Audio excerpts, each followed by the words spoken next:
प्रवासी मजदूर और शहरी गरीब, ये चर्चा का विषय पिछले कुछ दिनों में भी रहा।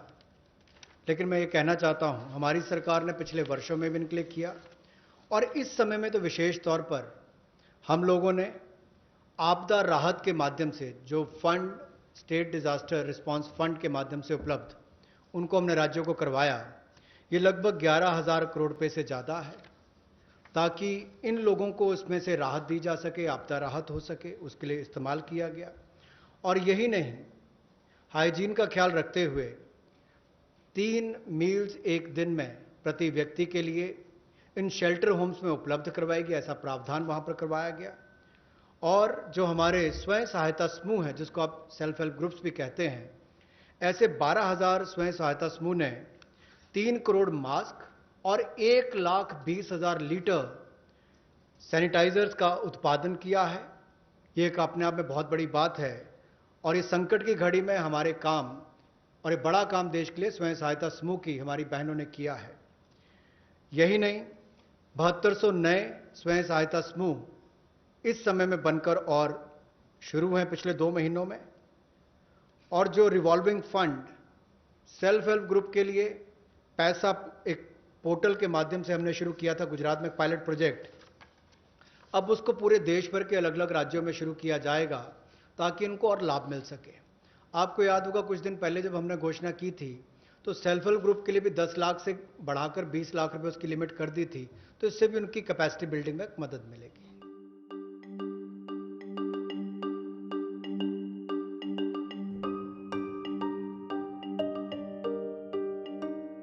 प्रवासी मजदूर जो भारत और मैं कहूँगा राष्ट्र निर्माण में लगे हैं, उनके लिए राशन की सुविधा उपलब्ध करवाने के लिए ऐसे 8 करोड़ प्रवासी मजदूरों के लिए 3500 करोड़ रुपए का प्रावधान मोदी सरकार करवाने जा रही है। जो नेशनल फूड सिक्योरिटी एक्ट में नहीं आते या जिनको राज्यों का राशन कार्ड नहीं मिल पाता या उसकी बेनिफिशियरीज लिस्ट में नहीं है, वो भी इससे वंचित ना रह जाएं। ऐसे 8 करोड़ प्रवासी मजदूरों के लिए 3500 करोड़ रुपए का प्रावधान, यानी कि उनको 5-5 किलो गेहूं या चावल मिलेंगे और साथ में 1 किलो चना, प्रति फैमिली 1 किलो चना और प्रति व्यक्ति 5 किलो गेहूं और चावल भी अगले 2 महीनों तक मिलते रहेंगे। इसके लिए मोदी सरकार 3500 करोड़ रुपए का प्रावधान कर रही है। इसको लागू करने की जिम्मेदारी राज्य सरकारों की है।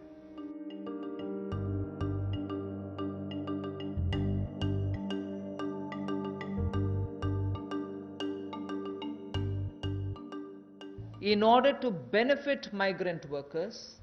we are coming up with a national portability of the cards, which is public distribution ration cards can be used in any ration card, any ration shop in any part of the country as you move along. So if there is a ration card holder, today he is in Bihar or Karnataka, tomorrow he moves to Rajasthan, he can take his food ration from any ration shop in that state. So national portability, which is now being defined as one nation, one ration card, one nation, one ration card, will be implemented, and by August 2020, which is another 3 months, within 3 months,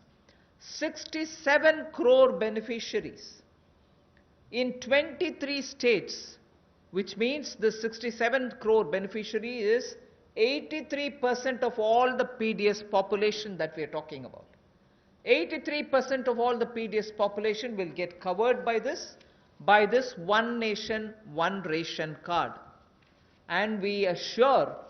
100% coverage of national portability of these cards by March 2021. 83% is already done. So all the states and union territories will complete full FPS automation by March 2021. आज के समय में अगर देखा जाए तो जो प्रवासी मजदूर था उसको सबसे बड़ा संकट आया, लेकिन टेक्नोलॉजी के माध्यम से आने वाले समय में उनको कभी, भगवान ना करे, कोविड-19 जैसी स्थिति ना आए, लेकिन अगर कुछ भी होता है, स्थिति ना भी आए, वैसे भी चले, तब भी वो देश के किसी कोने में हो, वो कहीं पर भी अपने राशन कार्ड का इस्तेमाल कर सकें। One nation one ration card, ये योजना हम लाने वाले हैं और इसके माध्यम से आप देश के किसी कोने में भी किसी भी उचित मूल्य की दुकान से अपना राशन ले सकते हैं, जिसको हम डिपो भी कहते हैं, राशन डिपो भी कहते हैं, ताकि राशन वितरण प्रणाली से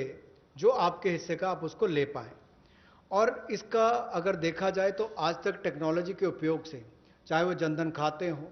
आधार नंबर हो, मोबाइल हो, इसके माध्यम से पारदर्शिता मोदी सरकार लेकर आई और लाखों करोड़ पिछले कुछ वर्षों में बचाया भी है और वापस गरीबों के उत्थान के लिए लगाया। तो इससे भी जहां गरीब को लाभ मिलेगा देश के किसी कोने में राशन लेने के लिए, वहीं पर देखा जाए तो 23 राज्यों में 67 करोड़ बेनिफिशियरी जो हैं वो 83% पीडीएस की पॉपुलेशन वो अब तक इस पे कवर हो चुकी है और मार्च 2021 तक हम 100% उसको कवर कर लेंगे नेशनल पोर्टेबिलिटी में, ताकि वो देश के किसी कोने में जाकर भी अपने राशन कार्ड का इस्तेमाल कर सकें। ये अपने आप में क्रांतिकारी कदम गरीब मजदूर, प्रवासी मजदूर के लिए होगा कि वो देश के किसी भी कोने में जाकर अपने हक का राशन किसी भी राशन डिपो से ले सकता है, ऐसा उसके लिए सुविधा होगी।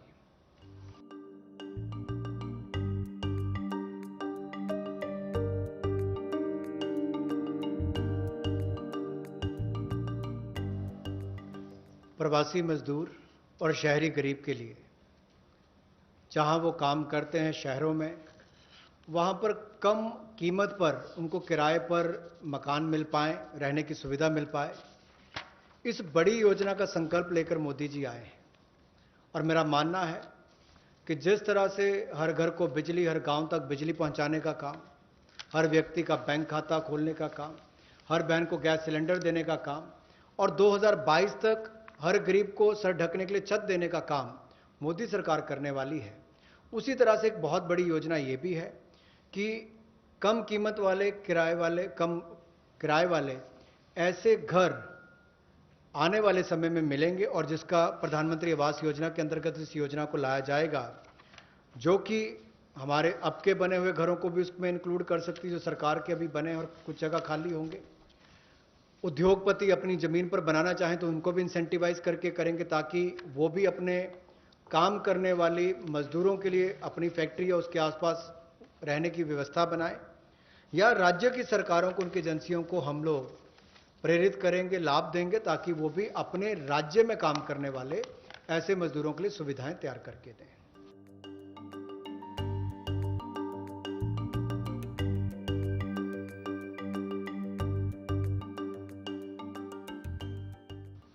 रेडी लगाने वाले, पटरी पर सामान बेचने वाले, जो हमारे श्रमिक साथी हैं, जो घरों में काम करने वाले भाई बहन हैं, जो ठेला लगाने वाले हैं, इन सबको कोविड-19 के समय इस पिछले 2 महीनों में बहुत सारी तकलीफ का सामना करना पड़ा और इन्होंने बहुत ज़्यादा त्याग भी इसके लिए किया है। और ये 5,000 करोड़ रुपए की विशेष सुविधा केवल इनके लिए, रेहड़ी ठेला लगाने वाले, पटरी पर सामान बेचने वाले श्रमिक साथी, इनके लिए लेकर आए हैं। ये 10,000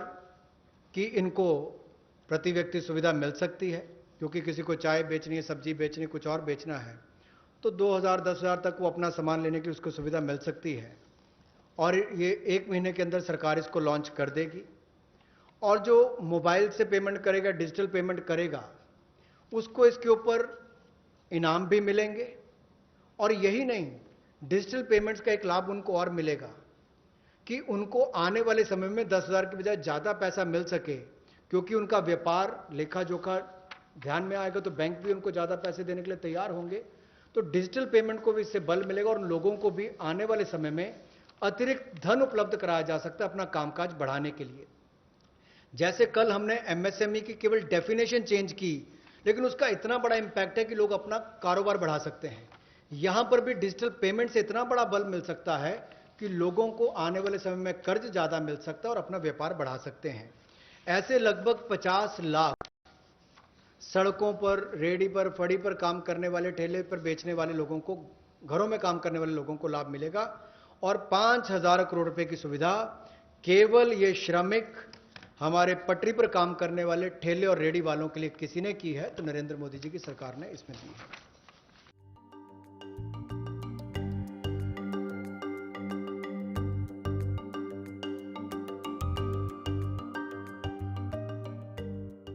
कृषि के सीजन में किसानों ने बहुत मेहनत की और बहुत सफलता के साथ अच्छा उत्पादन भी किया और कोई नुकसान कृषि के क्षेत्र में नहीं होने दिया, ऐसा प्रयास किए गए। लेकिन हमारे छोटे और सीमांत किसान जो हैं, उनको लाभ देने के लिए ऐसे 3 करोड़ छोटे और सीमांत किसानों के लिए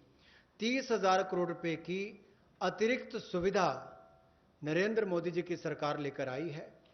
और ये 30,000 करोड़ 90,000 करोड़ जो नाबार्ड देता है उसके अतिरिक्त है। और ये सारा पैसा